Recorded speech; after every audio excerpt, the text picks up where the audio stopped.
बोलिए विष्णु भगवान लक्ष्मी माता की जय। मैं आप सभी को ये बताना चाहती हूँ कि हमारे दो चैनल और भी हैं। मधुर भजन और आरती के लिए मन राखियो और डेली जनरल नॉलेज के क्वेश्चंस के लिए लर्निंग बाय डूइंग। इन दोनों के लिंक डिस्क्रिप्शन बॉक्स में दे दिए हैं, एक बार आप जाकर देखिएगा जरूर। आज हम वैशाख मास महात्म अध्याय 24 का गुणगान करते हैं। अगर आपको अच्छा लगे तो लाइक शेयर सब्सक्राइब जरूर कीजिएगा। श्रुतदेव जी बोले, हे राजन, इन सब पुण्य वृद्धिनी तिथियों में शुक्ल पक्ष की द्वादशी संपूर्ण पाप नाश करने वाली है। वैशाख मास में शुक्ल पक्ष की द्वादशी के दिन बच्चा सहित गौदान करना, ब्राह्मण भोजन कराना, गंगा पर ग्रहण के समय दान करने और दुर्भिक्ष के समय प्रतिदिन करोड़ों मनुष्यों को भोजन कराने के बराबर है। एक चुटकी अन्न देना कोटि ब्राह्मण भोजन कराने के फल के बराबर है।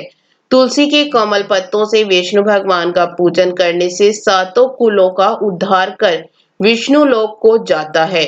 मधुसूदन भगवान को दूध से स्नान कराने से राजसूय और अश्वमेध यज्ञों के समान फल मिलता है। चंदना दी दान सायकाल के समय करने से आने वाली व्याधियों से सदैव मुक्त रहता है। शालिग्राम दान करने से संपूर्ण पापों से छूटता है। यम मित्रगण गुरु देवता और विष्णु भगवान के निमित्त दक्षिणा सहित जल का घड़ा दही अन्न का दान करना प्रयागराज के प्रतिदिन करोड़ों मनुष्यों को एक वर्ष तक षटरस युक्त सुंदर भोजन कराने के बराबर है। शुक्ल पक्ष की एकादशी के दिन प्रातःकाल स्नान करना करोड़ों सूर्य और चंद्र ग्रहणों में तीर्थों में स्नान आदि करने के बराबर फलदायक है।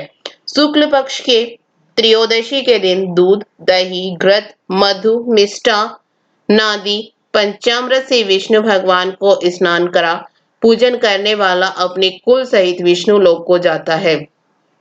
सायकाल शरबत दान करें, रसीली ककड़ी दान करें, ईख व आम दान करें तो अपने सब पापों के कर्म बंधनों से छूट मुक्ति पाता है और 100 पीढ़ी तक बराबर संतान चलती है।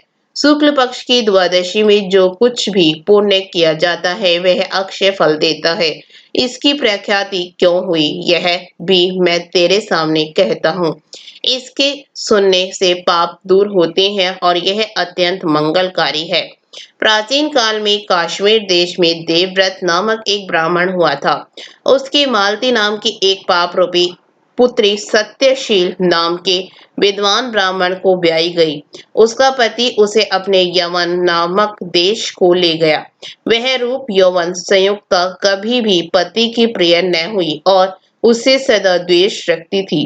वह अपने पति पर क्रोध कर वशीकरण करने की इच्छा से पतिति स्त्रियों के बताए अनुसार अपने पति को दास समान वश में करने के लिए वशीकरण की औषधि लेने के लिए योगिना के मंदिर में जा योगिनी को प्रसन्न करने लगी तथा वह दुराचारिणी बहुत शीघ्र ही उस कुटी में पहुंची जो बहुत लंबी चौड़ी कांतिवान थी, जिसने 100 स्तंभ बने हुए थे और चारों ओर झालरदार कपड़ा लगा था जिसमें दीपक जगमगा रहे थे। ऐसे शोभायमान स्थान में सेवकों के आने की बाट में योगिन रुद्राक्ष की माला से जप कर रही थी। उस स्त्री द्वारा प्रार्थना किए जाने पर योगिनी ने प्रसन्न हो मन की शोभ कराने वाले मंत्र बताए।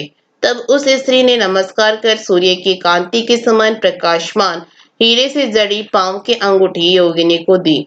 इससे प्रसन्न हो पति के अपमान से व्यवस्थित हृदय का वृतांत जान योगिनी ने वशीकरण चूर्ण उस स्त्री को देकर कहा कि इस चूर्ण को अपने पति को दे, उसकी जीवा की रक्षा करना, तब तेरा पति तेरे वश में होकर किसी के पास न जाएगा और तेरे दुष्चरित्रों को देखकर भी कुछ न कहेगा। उस स्त्री ने घर आकर संध्या समय वह चूर्ण दूध में मिला अपने पति को दिया। हे राजन, उस चूर्ण के पीने से उसे क्षय रोग हो गया, जिससे दिनों दिन क्षीण होने लगा और उसके गृह स्थान में दुष्ट घाव होने से कीड़े पड़ गए। पति की ऐसी दशा होने पर वह दुष्ट पुंशचली इच्छापूर्वक विचरने लगी। उसका पति घाव पीड़ा से व्याकुल हो त्राहि त्राहि पुकारने लगा और बोला, हे सौभने, मैं तेरा दास हूँ, तेरी शरण में हूँ, मेरी रक्षा कर। मैं पर स्त्री की इच्छा नहीं करता हूँ। हे राजन, अपने पति की ऐसी बात सुन वह बहुत घबराई और सोचने लगी कि यही यदि पति जीवित रहेगा तो मैं गहने कपड़े पहनती रहूंगी। सो दौड़कर वह योगिनी के पास गई और उससे सब वृतांत कहा। तब उसने पहली औषधि का दाह शांत करने के निमित्त दूसरी औषधि दी, जिसके देते ही उसके पति की दाह शांत होकर स्वस्थ हो गया। तब से उसका पति घर में रहता और उसके वशीभूत हो गया।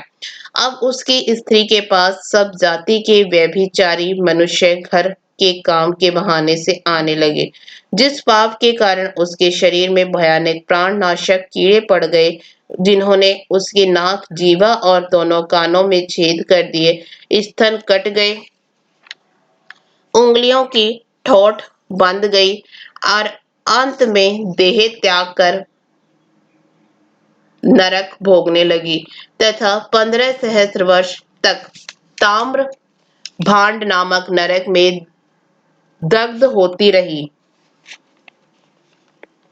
फिर 100 जन्म तक बार बार कुत्ते की योनि में पड़ घर घर घूमती रही। तत्पश्चात शौवेद देश में पदम बंधु नामक ब्राह्मण की दासी के घर कुतिया बनी। कान टूटे फूटे और पूछ छिन छिन, मस्तक में कीड़े पड़े रहते।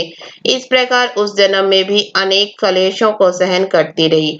देवयोग से जब कर्म फल पूरा हो गया तो बैसाख में मेष की संक्रांति में शुक्ल पक्ष की एकादशी के दिन पदम बंधु का पुत्र नदी में स्नान कर पवित्र हो गीले वस्त्रों से घर आया।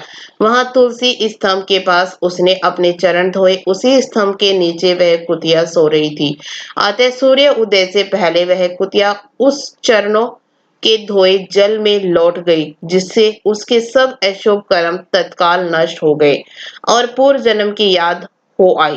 तब अपने पूर्व जन्म के किए कर्मों को सोचकर ताप से व्याकुल हो त्राहि त्राहि करने लगी और भय से व्याकुल हो उस मुनि से अपने पूर्व जन्म के किए कर्मों तथा ताम्र भांड नामक नरक में पड़ने का और 100 जन्म तक कुतिया की योनि में रहकर कष्ट भोगने का वर्णन करती हुई कहने लगी कि मैं आपके सन्मुख खड़ी हूँ। हे ब्राह्मण, मैं बड़ी धर्महीना, दुष्टाचारिणी और खोटी हूँ। इसलिए बैसाख शुक्ल पक्ष की पुण्यों को बढ़ाने वाली द्वादशी के दिन मैं अपने किए सुकृत मुझे देकर मेरा उद्धार करो। मैं दीन हूँ, व्याकुल हूँ, मेरी रक्षा करो। मैं आपको नमस्कार करती हूँ। ऐसे वचन सुन वह मुनि पुत्र कुतिया से बोला, हे कुतिया, अपने किए हुए कर्मों के सुख दुख रूपी फलों को प्राणी भोगते हैं। तू दुराचारणी शूद्र क्या कहेगी, जिसने रक्षा चूर्णादि द्वारा पति को वशीभूत किया है। मुनि पुत्र के ऐसे कहने पर कुतिया अत्यंत दुख पा चित्कार करने लगी और उसके पिता से बोली, हे पदम बंधो, तुम्हारे द्वार पर खड़ी हुई मैं कुतिया हूँ। मैं तुम्हारी उच्छिष्ट रोटी नित्य खाती हूँ, अतः मेरी रक्षा करो, क्योंकि गृहस्थी महात्माओं के घर पर जो पड़े हैं उनका उद्धार करना आवश्यक कर्तव्य है। न करने से भगवान के कोप से अपने स्वह को नष्ट कर अंत में नरकगामी होते हैं। ऐसे वेद वेदाताओं का मत है। यह कर्म कर्तव्य और तुम दयालु हो, अतः एव मुझ दुर्बुद्धि का उद्धार करो। घर के भीतर दुखी कुतिया के ऐसे वाक्य सुनकर पदम बंधु शीघ्र ही घर से आए और कुतिया से पूछने लगे, क्या बात है। तब वहां पर खड़े हुए मुनि पुत्र ने सब कथा वर्णन की तो अपने पुत्र की वचन सुन वशीभूत हो कहने लगे, मेरा पुत्र होकर तूने यह क्या कहा। हे पुत्र, साधुओं का ऐसा वाक्य कहना अनुचित है। देखो, संपूर्ण प्राणी चंद्रमा, सूर्य, पवन, पृथ्वी, अग्नि, जल, चंदन और महात्मा लोग सभी परोपकार में स्थित है। हे पुत्र दधीचि ने देवताओं के उपकार के लिए दैत्यों को महाबली जान अपनी हड्डी निकाल कर दे दी। राजा शिवी ने कबूतर के बदले अपना मांस काट कर दे दिया। जी मुतवाहन नामक के राजा ने महात्मा गरुड़ के लिए अपना जीवन दिया। अतः विद्वान ब्राह्मण तो सदा दया करते हैं। जैसे मेघ शुद्ध और अशुद्ध दोनों जगहों पर बराबर बरसता है, चंद्रमा चांडाल के घर में भी प्रकाश करता है। इसलिए बार बार प्रार्थना करती हुई इस कुतिया के दुख को अपने पुण्य के प्रभाव से मैं दूर करूंगा। इस प्रकार पुत्र को समझाकर स्वयं पद्म शर्मा ने प्रतिज्ञा की कि हे कुतिया, मैं तेरे निमित्त द्वादशी के दिन का पुण्य देता हूँ। तू अपने सब पापों से छूट विष्णु लोक को जा। इतना कहते ही हे राजन, वह कुतिया अपनी जीर्ण शरीर को त्याग दिव्य आभूषण पहन सो सूर्य के सदृश प्रभाव वाली सावित्री के समान हो ब्राह्मण से आज्ञा मांग दशों दिशाओं में प्रकाश करती चली गई। स्वर्ग में अनेक प्रकार के महाभोगों को भोग नर नारायण भगवान के अनुग्रह से बैसाख शुक्ल पक्ष की द्वादशी के प्रभाव से उर्वशी नामक श्रेष्ठ अंगों वाली देवताओं की प्रिय अप्सरा हुई, जिसे योगी जन योग द्वारा प्राप्त करते हैं। ऐसे अग्नितुल्य प्रकाशित श्रेष्ठ परमार्थ रूप को प्राप्त कर संत जन भी मोहित हो जाते हैं। उसी रूप को कुतिया ने प्राप्त किया। तत्पश्चात पदम बंधु ने मधुसूदन भगवान की प्यारी पुण्य बढ़ाने वाली इस तिथि को संसार में प्रख्यात किया। करोड़ों सूर्य ग्रहण और चंद्र ग्रहण से भी अधिक पुण्य रूप और सब यज्ञों से अधिक ऐसी यह तिथि ब्राह्मण ने तीनों लोकों में प्रसिद्ध की। इसके साथ ही 24वां अध्याय समाप्त हुआ।